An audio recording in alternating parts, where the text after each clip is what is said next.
এখন আছে আমি আলমবাজার, বর্ণনগর আলমবাজারে। আর এখানে কত সুন্দর একটা জগদ্ধাত্রী পুজো হয়েছে আজকে, হঠাৎ আমি দেখতে পেলাম, তাই তোমাদেরকে শেয়ার করছি জিনিসটা।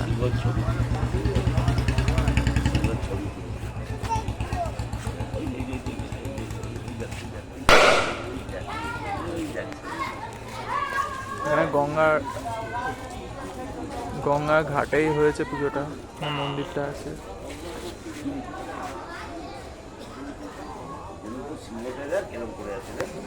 এদিকে পুরো গঙ্গা ঘাটটা রয়েছে এদিকে, আর এদিকে ছোট করে মণ্ডপ করে পুজোটা হয়েছে, কিন্তু ঠাকুরটা বেশ ভালোই হয়েছে। আর এদিকে আছে গঙ্গার ঘাট, গঙ্গার ঘাটের ভিউটাও বেশ ভালো।